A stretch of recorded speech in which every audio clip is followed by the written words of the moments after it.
What's going on? This is the Broke Genius, and welcome to the life of a broke genius. Welcome to my channel.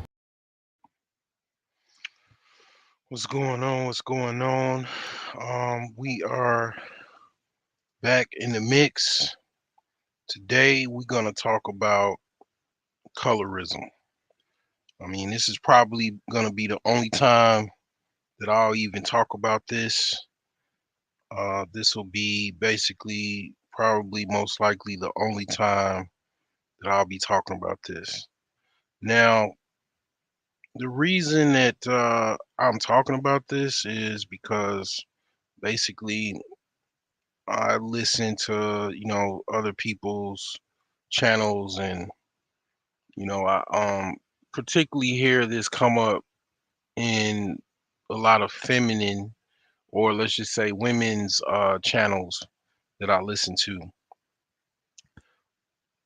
As I'm going to talk about when I pretty much talk about a few points in relation to this topic, basically the way men look at colorism, because we do look at in a and when I mean colorism, I'm talking about primarily African Americans. I'm not necessarily talking about Africans, but I can tell you in a nutshell they're very colorist to a extent too. But their extent of colorism is a little bit more extreme and also just a little different because primarily they just as far as what I can see in a nutshell in the continent, they do a lot of skin bleaching in certain particular areas. But you know, you gotta look at it from the perspective of they also do that, in this country.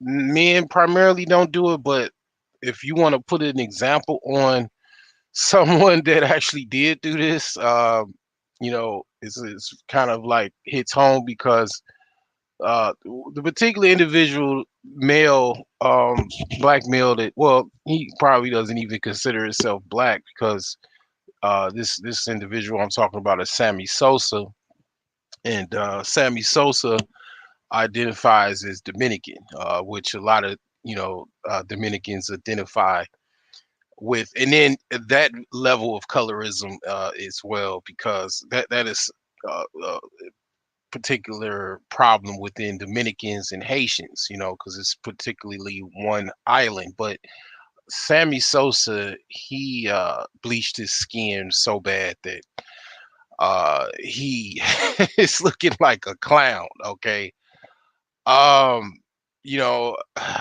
I'll just say this. In my opinion, as far as any alterations that you do on your body, I'm strongly against it. I'm more of a naturalist. I definitely don't like any alterations whatsoever. And the depths of what people pay for, let's just say alterations of their body, um,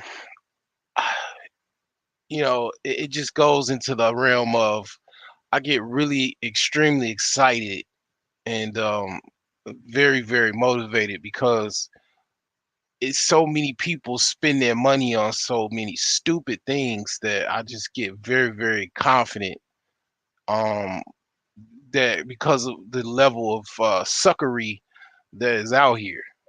So yeah, Sammy Sosa, he played for the Chicago Cubs. Before he even played for the Cubs, he played for the Sox.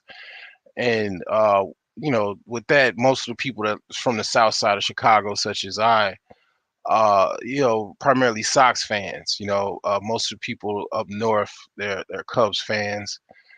And he definitely he kind of you know that would be one particular individual as far as a man that actually had that problem where he actually bleached his skin. Now with that being said, we're gonna talk about, first off, we're gonna drop it off to who are the architects of this colorism, uh debate, or what where did this colorism issue become first an issue? And where it becomes first an issue, you have to go in your type time capsule, and you have to pretty much go to the last 500 years, I would say. The last 500 years, pretty much you going to post slavery, post transatlantic slavery, where basically they European countries all formed up like Voltron, and they found out that you got all of these human resources down below, down south, and people started to actually take advantage of the opportunity, because basically what happened was you had the insurrection of the Moorish dynasties in southern, primarily southern Europe. So they had to go somewhere. Once basically the Spanish Inquisition reared its head, they had to go somewhere, and where they went was basically northern Africa. Okay, and once they came back to northern Africa in droves, okay, they had to be in a place that they weren't accustomed to, and not really, um, that was not where they were living. They were primarily in Portugal and Spain and parts of France and throughout Europe, and they were pretty much like it's like you got to go home. We not want to hear anymore. If you stay, you have to pay large amounts of taxes, and also you have to adhere to certain things, or it was basically consequences. So once they came to North Africa, they basically had to endure a long, drawn out intertribal civil war that went into Northwest Africa, which is modern day Nigeria. And basically, a lot of people don't even understand. Uh, this is from someone that is, it, pretty much in my family circle on my father's side, which is West African. He said pretty much the word Nigeria literally comes from the actual word, basically nigger or Niger, right? And it basically means, he said, the nigger area. So pretty much Europeans will be able to find where the black people were. They literally called it the nigger area, literally. So it was like a easier way for Europeans to actually find this place. Now, with that being said, when they went to further into Africa, they, basically were skilled craftsmen, warriors, um, everything under the sun as far as what they learned while they were in Europe. They came down and, started, intertribal warfare. The captives pretty much were sold off to slavery. Okay. In selling off, being sold off to slavery, going to, pretty much the Americas. And when I say Americas, I mean basically the West Indies, South America, North America. Um, at that time, Canada did not exist, but it was like, still in question. But basically, they went to these lands, and then uh, they learned immediately how to adapt to basically colorism. That was literally the birthplace of it, because you have small minority of people that are in this strange land. It's different. This land is different from them. Colder, different type of environment, and they had the whole ideology. They had a science behind it. They had a system, and some people call that system pretty much the Willie Lynch letter. If you haven't heard of the Willie Lynch letter, that pretty much is the diagram as well as the blueprint for colorism. The Willie Lynch letter. So with the Willie Lynch letter, when you read that, you'll understand that this is, just an old playbook.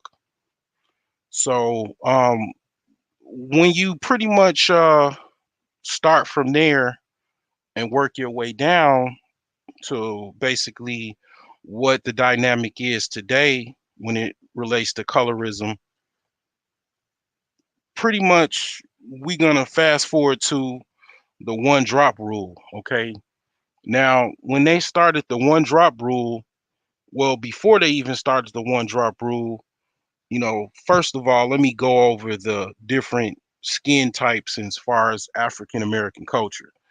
And I'm going to talk about as far as, what, why I don't really, why the idea of race or colorism is kind of like, it's kind of like, where it becomes kind of like a kind of goofy. It starts to become like, well, are you that serious to like look at someone as far as their skin color to a certain degree, or even when I get to the point where I'm breaking down the skin types, it becomes where it's like, you have these terms, but it's like it makes sense, but then it's like, well, you come to the conclusion basically that everybody's, in my opinion, everybody's black. Me, because everybody came from Africa. I just look at it like, I really, to be honest, I like I said, men. I'm gonna talk about how pretty much black men look at colorism. It's a little similar to, in addition to how black women look at each other as well, but black women just go way in depth with it, and I'll break that down, talk about that.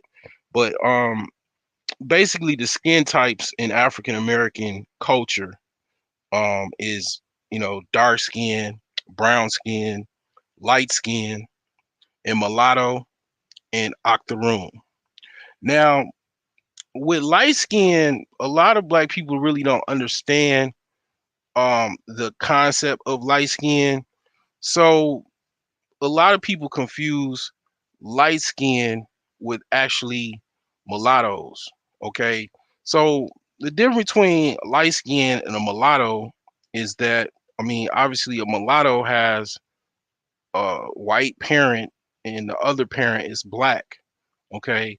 So for example, Princess Meghan Markle is a mulatto. She's not just light skinned.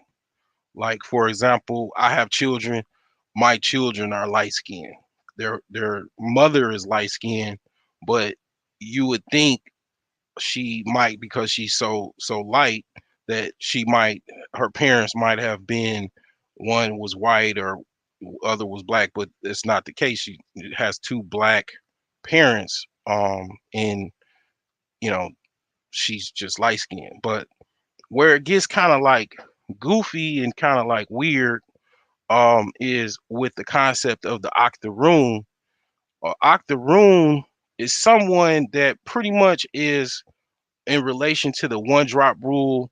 You would never know that they were actually black if they didn't tell you. Like for example, I remember when Mariah came out in the late 80s, she pretty much was marketed as a white woman. No, I didn't know that she was black at all until she actually told the whole world she was pretty much black. I would have never known that she was white, because pretty much octoroons as well as some mulattoes are, well, I would just say the definition of pretty much a mulatto versus an octoroon. A mulatto, you can tell that they're very, more light skinned, whereas an octoroon is pretty much, to make it just simply, they primarily pass for white. They pretty much look very white. You wouldn't tell them apart unless they actually told you that they were actually black. A lot of octoroons, you gotta think that, look at it like this. It's actually white people that are octoroons, and they know that they're octoroons because they know they have maybe a parent that was light skinned, and then their um another parent were white, and they just look very, very strong European features, right? So you wouldn't even know that they were actually black. And you got white people that actually are octoroons, and they have never told anybody else that they were black, and it's like a secret because they actually it's kind of like a secret that you could use for to empower yourself, to quote unquote have the white privilege. They'll never expose that secret that they are actually an octoroon. Okay. And it's very much so where um when it relates to actually mating and breeding, it probably, I would just say, it would take this, and this also, this actual video would not be on YouTube. This is going to be on Patreon. And basically the reason I'm going to put it on Patreon is because basically that's what a lot of people are talking about. And you know I'm pretty much gonna just look at it for what it is, and then also I will be putting some personal details in this. So if you're watching this right now, just basically are getting a kind of preview to it, as far as a full preview. And basically you were lucky enough to actually catch it. But as far as as far as in the terms of Octoroon, they basically, this is what I was saying about a lot of the ancient, well, not so much ancient, but the medieval, and also, kings and queens, and princesses and princes, as well as just the whole entire monarchy.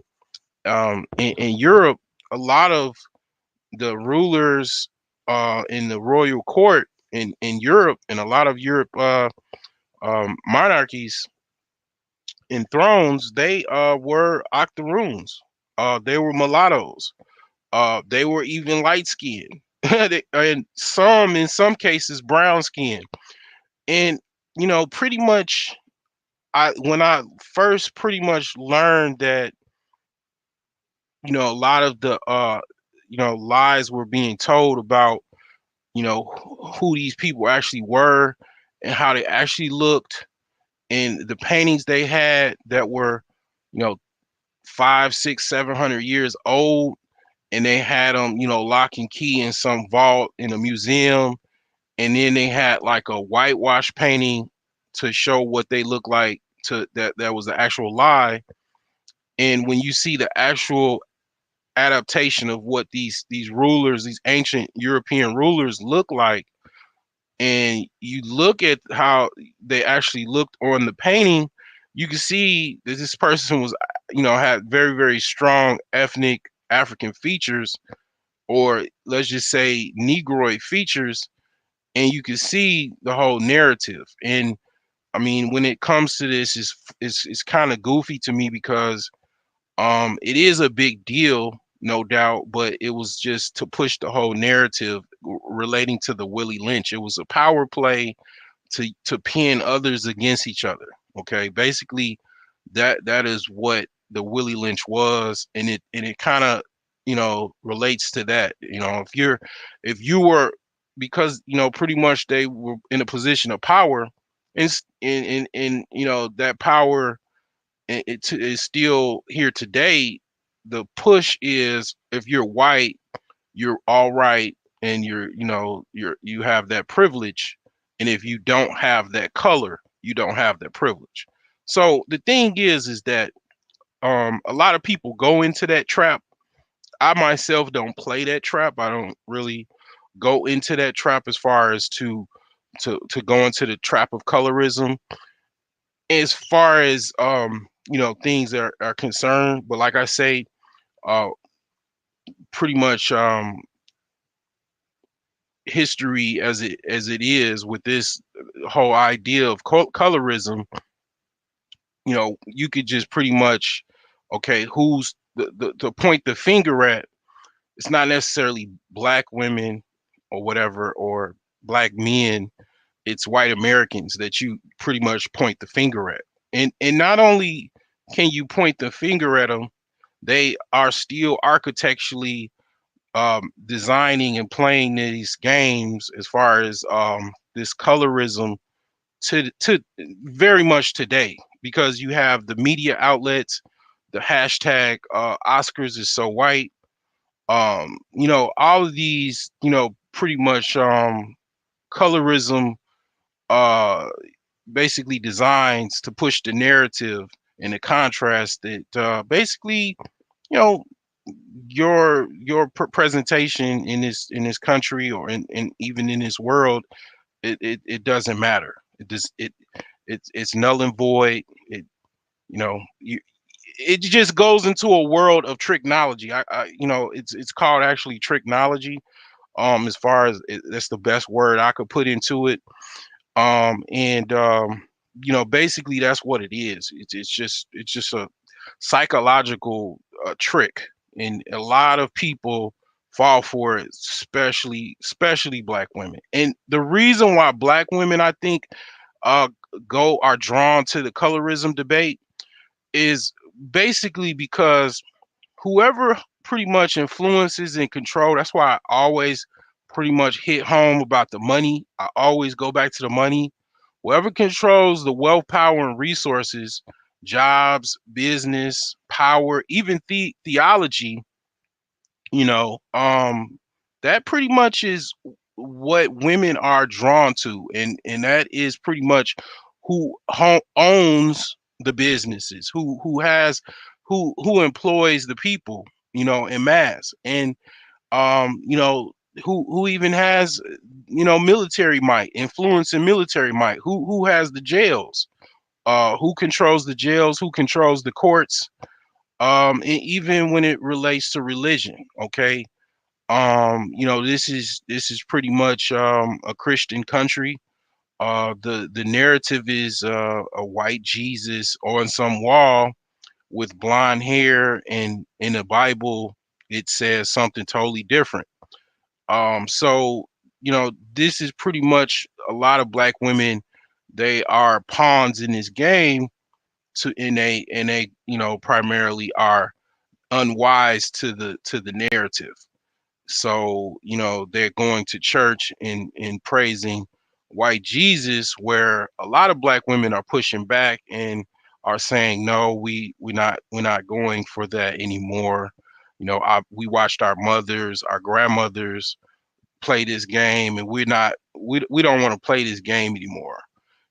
So and that also goes into the whole independent protection narrative, because they want to be independent and still live their lives, and whatever happens, they want protection. And the reason why I believe a lot of black women push the narrative for protection is because primarily they want someone that to protect them in places where they are around other groups. And something happens, or even if they're among their own group, they still want to be single and independent, but also want the protection. Now, let me see here. Cortez Smith, what's going on? Uh, Pro black women talk about it because they're the ones perpetuating it. Who pro black is talking about that? Because I've heard some people talk about it. I think I don't know the lady's name, but some young millennial chick that's talking about it. She always on social media talking about it. But yeah, drop some names, because I really the only people I really hear talking about protection is on YouTube. But I mean that is part of social media, you know. But yeah, pretty much that is what is kind of related to the whole power dynamic, and yeah, I pretty much I agree that it is what it is. If you don't like the fact that primarily black men are not um really competing well, or even black men and women are competing well with jobs, business, and theology, and also even power. I have to go to the dude in Baltimore, the Baltimore cop, in the Minnesota resident sociologist. The Gray Faulkner initiative kind of deals with that. Unfortunately, that is pretty much the only thing that I can see, as far as, other than just being like, you know what, forget it. I give up. I'll just pretty much just go back to Africa.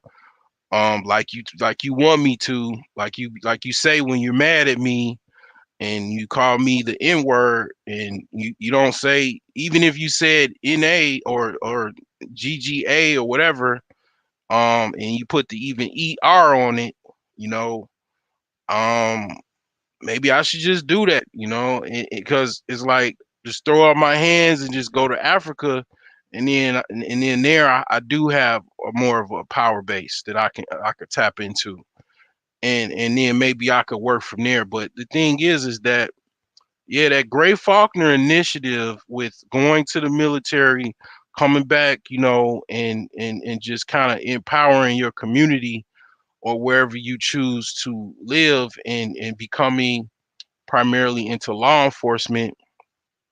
And I would add into that business. um you actually start to control some type of narrative, and this is where my powernomics hat comes on, and Dr. Claude Anderson becomes the focal point in the discussion, and where it's basically you have to try to create some type of community. You have to create banks, healthcare systems. You have to create some type of jobs for your particular, whatever your community needs, as well as any type of non-for-profits to fill in the voids of what's missing in the actual communities that you live in. Because, as he said many occasions, a lot of black people don't have communities, they just have neighborhoods, just a place that you basically have a neighbor, and then you basically just go to sleep and you have a hood.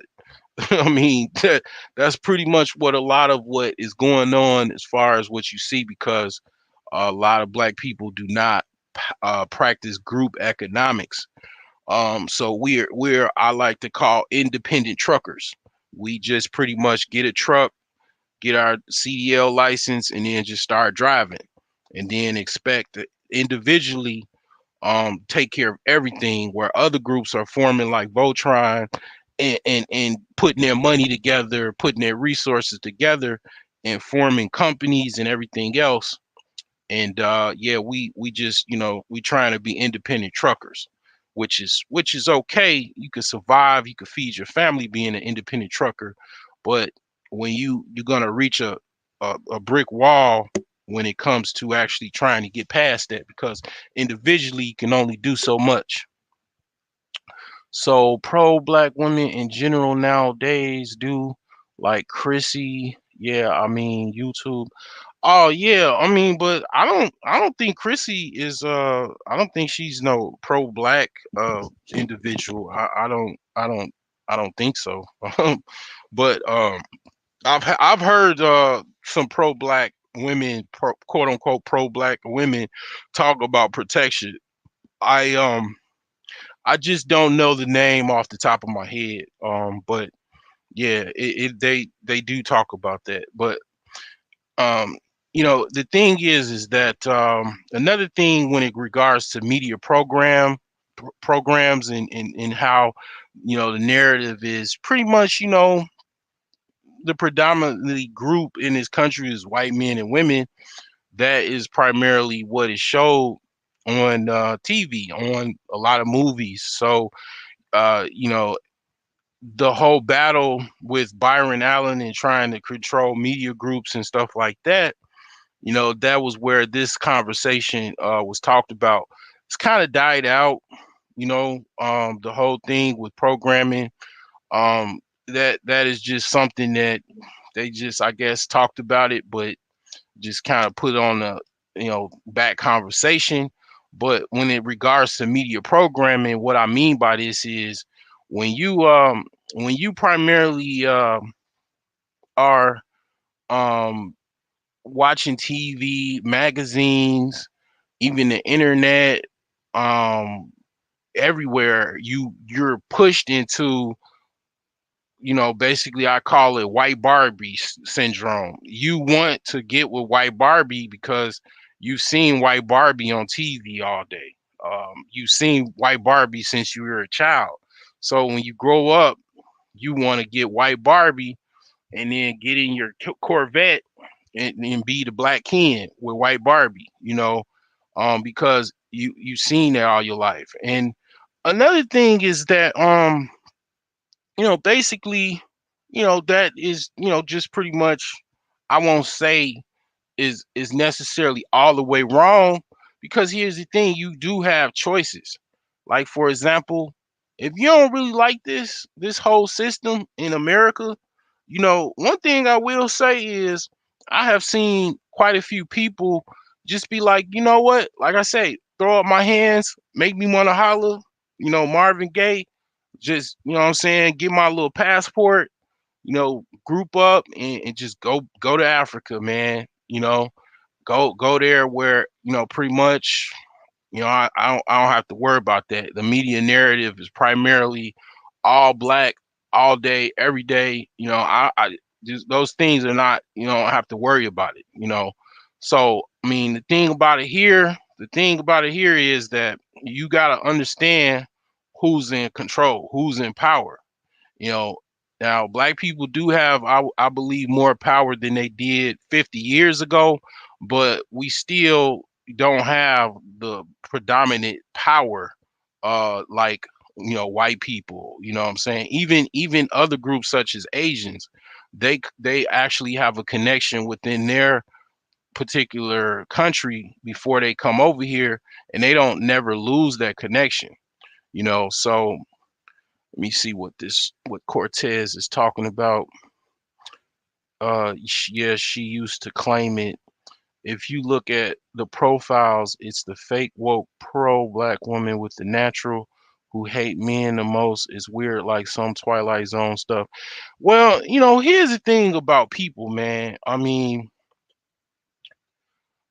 um, I talked about that with her debate with Jessica, and the thing is that what I see is a black, feminine, male hater, basically. Black male, she-ra, black feminine male hater, right? So that's how she gets her bread. You know, how she gets her bread is talking about, what I'm saying, the black man ain't worth a damn and blah blah blah and dusty and blah blah blah, insert here, blah blah blah. So I don't knock the hustle. You know what I'm saying? I don't dwell on, necessarily other people per se, whether they on YouTube, off YouTube, online, offline. But the thing is that, you know, um, you gotta recognize the hustle. The hustle is the hustle. You know what I'm saying? A lot of times black people don't really make that much money. Money escapes black people a lot because we don't have a lot of power as other groups. So if and tend to, it's black people do a lot of things that I would never do, or even other people do things that I'll never do. And that's just one thing amongst many things that I just, because of my ego, because also even uh being that one-sided, or whatever the case may be, or what I choose to do with my life, I just don't choose to do that. Now, the thing is that you got some people, man, that have no problems doing that because that's how they make a living. You got people making money off of the whole gender war type stuff, and I've addressed men and women with that. I put the whole '80s video on my YouTube channel, and never gonna give you up. That's what I was talking about with the men. And then as far as women, I'll address that debate that she had, or whatever, back and forth with Jessica or whatever. I've already addressed that. So the thing is that, like, you know, I do this because I do it. You know what I'm saying? I don't necessarily depend on this for income. Now, you got some people that they make pretty decent incomes off of YouTube. And in her case, as far as what I can see, she's making coins, dollars, you know, off of YouTube, off of talking about how much black men ain't what. You know what I'm saying? So if you making money, it's you're not gonna probably stop. You know what I'm saying? So that's just, as far as I can see, it's a hustle. And it is what it is. But moving along, the thing about it is, it's hope at the end of the tunnel. A lot of millennials and zennials, as far as I can see, they don't really watch. They're changing the way that they're watching media. Even myself, being a Gen Xer on the cusp, of a millennial, I pretty much I don't really watch TV that much. I've um I've changed the way I've actually watched TV, because primarily because I pretty much don't I just basically stopped trying to pay cable, and also even watching regular TV became very boring. So, the thing is that I pretty much I changed the whole way I view TV. Watching a lot of things that I watch is I stream it, and I don't even have time to even stream movies and stream TV shows. Got so busy. But the thing is that I primarily I'm on YouTube, and I'm on social media. I don't even partake into watching TV and stuff like that, and that is a lot of what millennials and zennials are doing. So a lot of the whole media outlet stuff, you're not watching it, then it's pretty much just I don't really know what impact that is having, with the whole, you know um trying to push the whole, you know marketing narrative to just watch only white commercials and stuff like that. So it's like, basically, what I'm saying is that you have more control over what media you partake into nowadays, versus just before the internet and before streaming and stuff like that, for YouTube, before Vimeo, before a lot of things. You had less control. Everything was just basically, like early '80s to even the '90s. Before the internet, you turn the TV on, whatever's on the TV, whatever's on cable, whatever, that was what you were watching. It was literally programming. So, um, now you have a more of a control to watch whatever you want to watch. So yeah, a lot of things are actually changing. Now another thing is that I've talked about the whole skin bleaching and stuff like that, but all this kind of goes down into one thing about African Americans in this country. I would say in Africa, the elite in Africa is a little different than it is in America. The elite in America primarily is, I would just say, primarily called the boule, and the people encompass actually the boule as the blacks that are in uh, basically secret societies, or even just social organizations such as the Black Greek fraternities, as well as the Mason orders and lodges. The boule is historically noted to actually uh, push this narrative and even control this narrative as far as the whole idea of the paper bag test. If you don't, a lot of you young people don't really know about the paper bag test. Well, I remember my mother used to tell me about the paper bag test. So anybody that was darker than an actual paper bag, from like what you go to a, let's say, liquor store, and they give you a paper bag. If you were darker than that paper bag, you were put in a particular space. And who pushed this narrative? Primarily black women, older black women. They know about the paper bag test. Okay, they don't talk about it, but they know about it. Okay, now I have to put a note.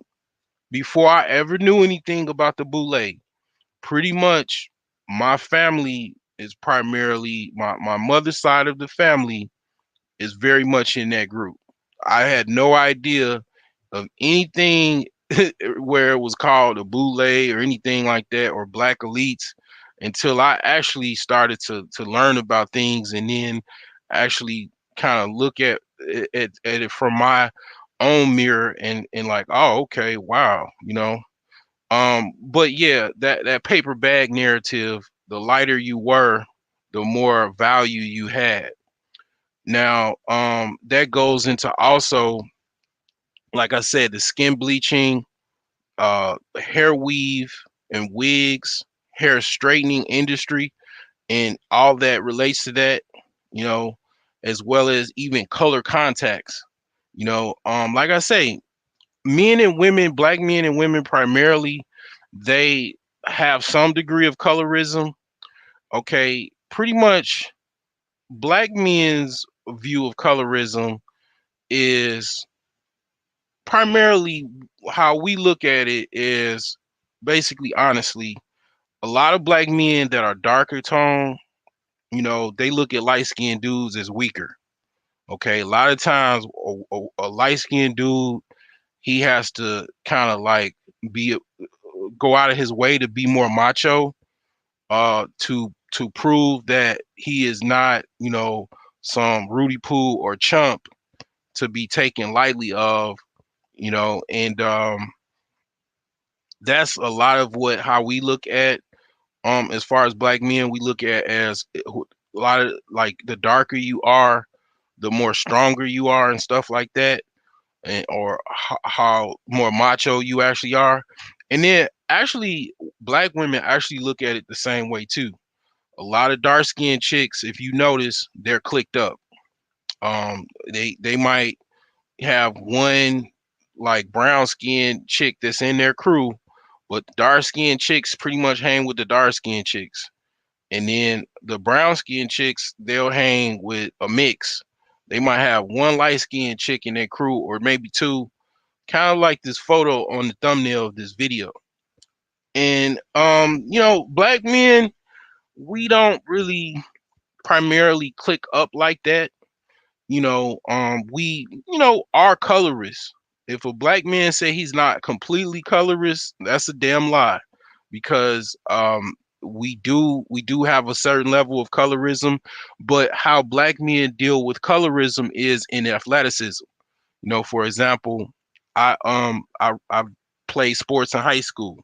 So primarily, the strongest, the toughest, the most handsome male, he was the guy. Now, was light skinned dudes coveted? Or yeah, they were. Yes, yes indeed. The pretty boy, light skinned dude was coveted and is still so much coveted. And do black men feel some type of way about it? Not really, because a lot of times through just overall kind of just taught to being yourself and doing your own thing, you gonna get women. You might not get more women than other men, but you're gonna get a woman. But you basically, black men are taught to basically prove their self on the field of play, as well as offline. I mean, off the field, and a lot of times that is how we are, you know judged as far as where we are at things. And black women primarily, a lot of them don't play sports. A lot of women do just in generally don't really play sports. I don't know as far as the participation rates, as far as in relation to other ethnic groups and actually young black women, or how that relates. But yeah, I mean, a lot of times that's how we handle things, even off the field, just basically fisticuffs, knuckle to face. That's how we, pretty much deal with colorism. Where and black women do too. They can tend to get more violent. I've seen women get scars on their face, razor blades. I've heard of many instances where women have, killed other women, because they were dating their man and they were quote unquote prettier than them, and they dealt with them. And then also, a lot of women, they they tend to, just be more aggressive and competitive. For example, when I was in high school, it was a lot of fights in high school. When I remember, I went to pretty much a predominantly black high school in the suburbs of Chicago, and most of the fights that took place were black women fighting other black women, and it was usually about them dating or talking to someone else's boyfriend, or whatever the case that may be. And it was a lot of fights. Pretty much they start fighting, then security comes to break it up. And yeah, it was a lot of fights, man. Outside of school, inside of school, I saw it.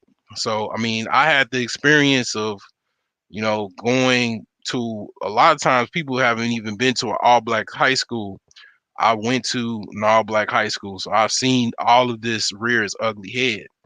So, this is pretty much what I have on this. And I'll just say, as far as a personal anecdote, you know, my grandmother, she has a very intense form of colorism. Okay, she she puts people in boxes. She's very light. She did not necessarily pass for white. I mean, she's not mulatto or anything like that. Although my great great grandfather was a Scottish guy. Actually, and um, yeah, she's very light skin. So the thing is that, yeah, she actually puts photos of like her grandchildren in different tiers, like, or back of the photos, versus the other light skinned kids, the grandkids that she has, because my mother's side of the family is mostly light skinned. But we have different skin tones, but mostly light skin. So she actually puts her grandchildren's photos that are of her, either the, like, uh I'll just even just say it. I mean, my own children, she'll put, and my children are light skinned. She put my children in the back, and then my other cousins that are light skinned, like my grandmother, she puts those in the front. I laugh because, as a man, me and we on a we're on a higher echelon in this debate, because we look at it from a perspective of, we got to go out here, we got to work, we have to compete, no matter how biased it is, no matter how unbalanced it is. And we've, already dealt with this. We've dealt with this in high school. We dealt with it on the basketball court, on the football field, on the wrestling mat, whatever the case may be. We've already dealt with this, and we've already came to the conclusion it was about your character, your inner toughness, whoever you are.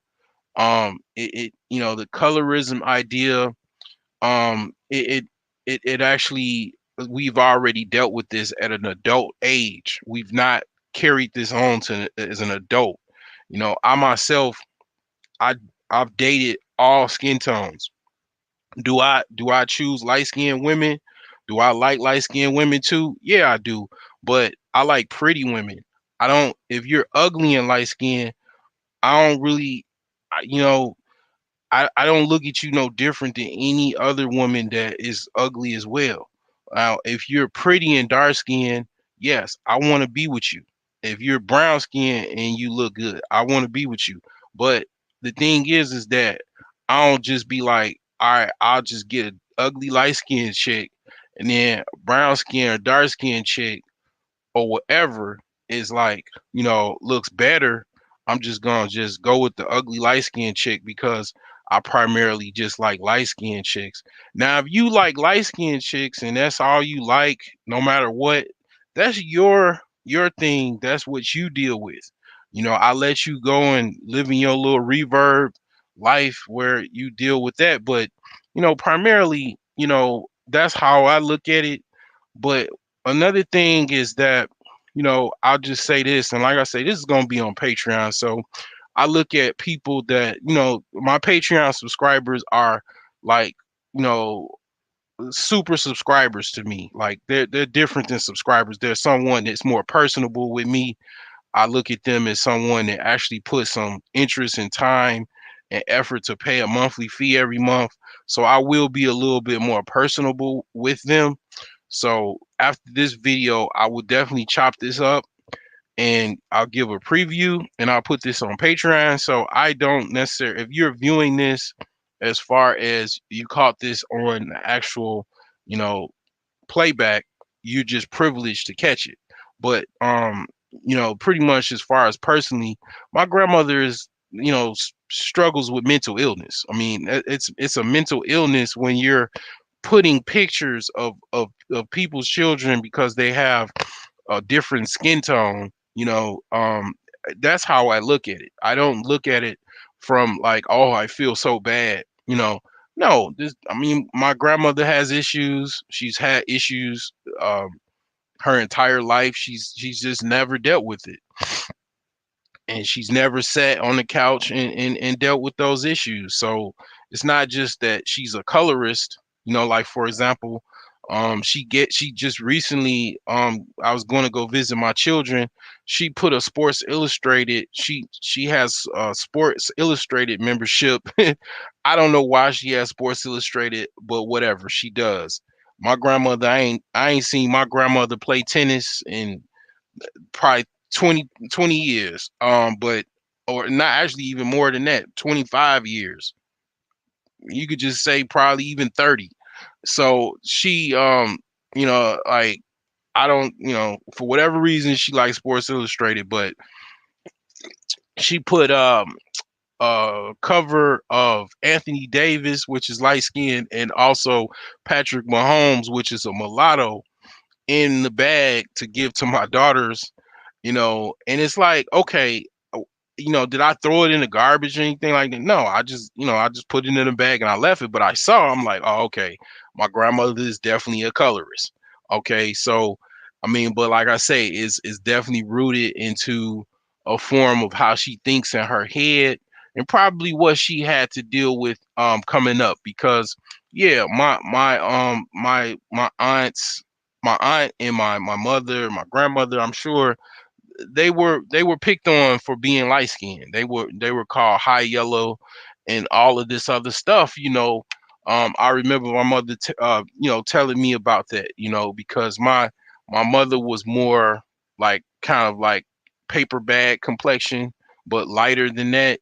And yeah, I mean, she told stories about the other women, coming up, calling her high yellow, and my aunt, she has all kind of stories of being picked on because she was lighter skinned, and I'm sure my grandmother was picked on as well, and she just kind of didn't get through with that, and that's what that was. So the thing is that yeah, it's definitely rooted in some type of form of uh you know mental illness, some form of unresolved uh viewpoints of how you think. And then it even goes into the point of, even you look at racists, a lot of racists, if you notice, they have underlying mental issues. A lot of extremists, a lot of them, they don't want you, like if they go commit an act or something like that, they don't like to be talked about as they're crazy or they're mentally ill because of whatever the reason may be. But yeah, it's rooted off of how you think and how you view, and you in strong undertones of mental illness, no doubt. So that is pretty much all I have regarding that, being said. So I appreciate those that chose to actually listen to this dialogue. This is I think a good topic, but I'm definitely not going to be talking about it anymore because I mean, pretty much it is what it is. I just thought I put my 2 cents in, and if you were fortunate enough to catch this, you caught it. But it's going to be definitely, the full video is going to be on Patreon. So you guys have a good rest of this weekend, and I'll definitely be posting more, and I'll see you on the next video.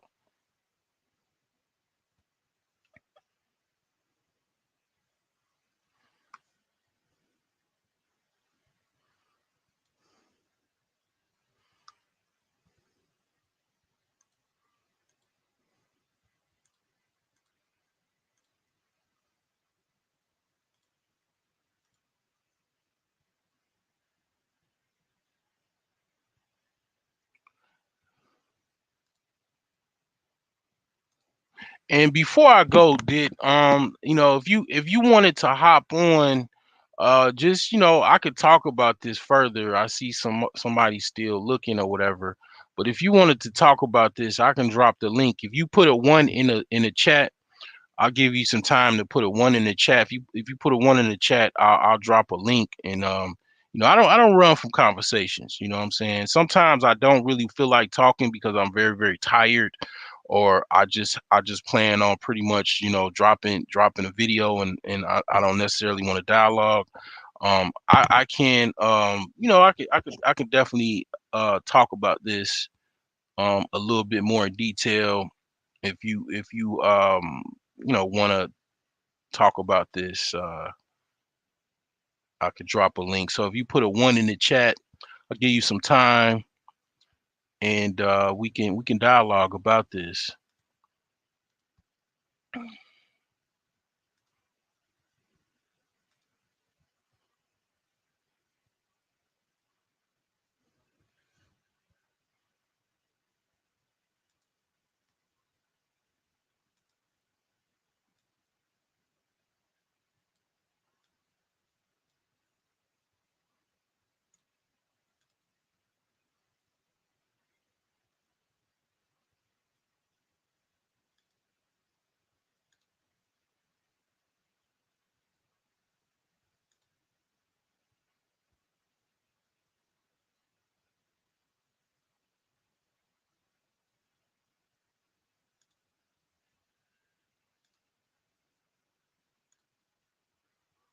Okay, so yeah, it's all good. So I'm just gonna close this on out.